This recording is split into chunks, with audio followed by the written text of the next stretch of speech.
Hello ladies and gentlemen, welcome to the 86th episode of the Classic Wrestling Series. So guys, last week I watched Judgment Day 2004, and it was a very entertaining show.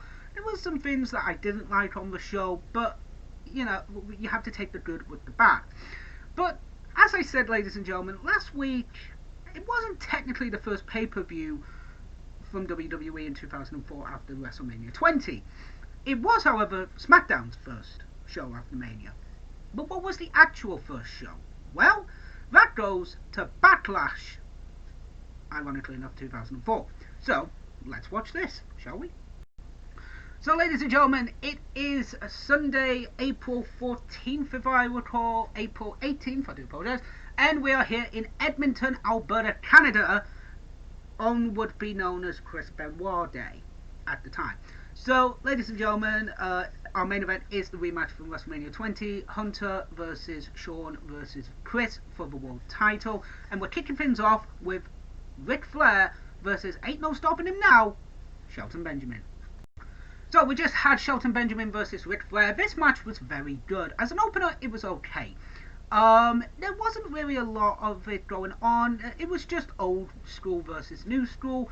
Flair is Flair. Shelton is bloody good. Shelton wins with a splash and then an elbow from the top rope. It was very entertaining, ladies and gentlemen, and a good way to kick off the show. Then we had Randy Orton talking about Mick Foley, wanting to retire Mick Foley, about how he's an old dog and he's going to be put out to pasture. And I'm looking forward to that hardcore match. We are going to be watching that later on. Next up, guys, it's Tajiri versus Jonathan Coachman. Let's watch this. So we just had Jonathan Coachman versus Tajiri, and I can't believe I'm about to say this. This was okay. Jonathan Coachman actually did some very good moves and targeted Tajiri's legs, and Tajiri sold it. This was good. It was a match, but it was basically just a warm-up match for Jonathan. It was good. They would have a match at the next Raw pay-per-view, which was Bad Blood, if I recall, I think. Or it was on Raw, I can't remember when it was. But yeah, this was good. Garrison Cage comes out, attacks Tajiri, and Coachman gets the win with a roll-up. It was good. It wasn't anything special, but it was entertaining. Next up, guys, it is Chris Jericho versus Christian and Trish Stratus in a handicap match. Let's watch this. So we just had Christian and Stratus versus Chris Jericho. This was good. It was basically just a bona fide Jericho versus Christian match. It was good. You know, Christian and Jericho at this time were fucking fantastic.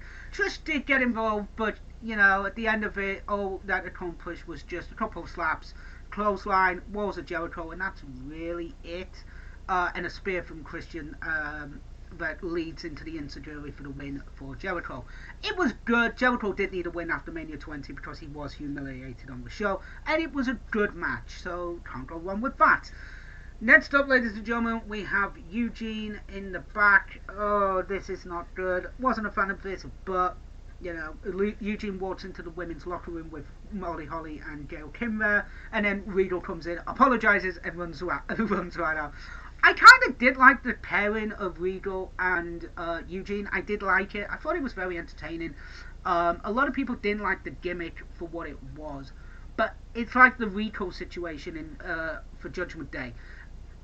WWE gave this person a character they wanted him to portray, and he did a good job doing it, but a lot of people did not like it. I recall Eugene having a match with Triple H at Mania, at SummerSlam. That was actually quite good. I might actually review that show one day. Next up, guys, we have Lita versus Victoria for the Women's Championship. Let's watch this. So we just had Lita versus Victoria for the Women's Championship. This was okay. A couple of moments where it was like, oh, I need to do a roll-up, or oh, I need to do this. But bar that, it was good. It was very entertaining. We had a bit of time, and then afterwards, Molly Holly and Gail Kim come out to attack both women. Victoria wins with a roll-up, by the way, just so you guys know. But yeah, it was a good match. It wasn't anything special, but it was good. Next up, guys, we have the hardcore match, Foley versus Orton for the Intercontinental Championship. Let's do this. So we have Mick Foley dressed up as Cactus Jack versus Randy Orton for the Intercontinental Championship in what would be built as a no-holds-barred, falls count anywheres match. And this was brutal! Holy shit! Thumbtacks to the back of Orton, barbed wire board straight to the face of Foley. Orton gets thrown off the stage. Foley does the elbow drop onto Foley from the stage. Wonderful finish, I thought. 2 RKOs, 1 normal, 1 on the barbed wire back, Barbie. Couple of really entertaining moments. Orton has a barbed wire 2x4 coming out, and Foley has one too. And Orton goes and hits it, but the barbed wire just throws over the top rope. And Orton just goes, "Fuck this shit, I'm out," and just runs away. It was brilliant. The match was good. It was a brutal match. There was one point where Foley had Barbie and he was about to light it on fire with gasoline, and Bishop comes out and just goes, "No, the fire marshal will shut this show down and we will not be able to carry on with Backlash if you do this." So obviously Foley gets rid of it, which sucks, but at the same time it's like, no, I want to watch the pay-per-view, you bastards. So yeah. So next up, guys, we have a John Cena DVD talking about his new Word Live DVD, whatever. We then have Triple H confronting Orton and congratulating him after the match, and talking about the title match and how confident he is leading into it. So next up, it is the Hurricane and Rosie versus La Resistance. Let's watch this. So we just had the tag team match of Hurricane and Rosie versus La Resistance. This was an okay match. Nothing really special. Eugene comes out to basically just be like, "I'm going to run the ropes and mess with the Quebecian flag, Quebec flag." It was good. It's a good tag team match. Rosie and Hurricane, I did enjoy these two as a pairing. I really did. And La Resistance were good as well. So yeah, La Resistance and Rosie, Hurricane and Rosie get the win. So next up, guys, before our main event, it is Kane versus Edge. Let's watch this and then get to our main event. So we just had Kane versus Edge, and I kind of admit this was okay. This wouldn't be their best match. They would have a better match a few years down the line, but this was good. Very entertaining.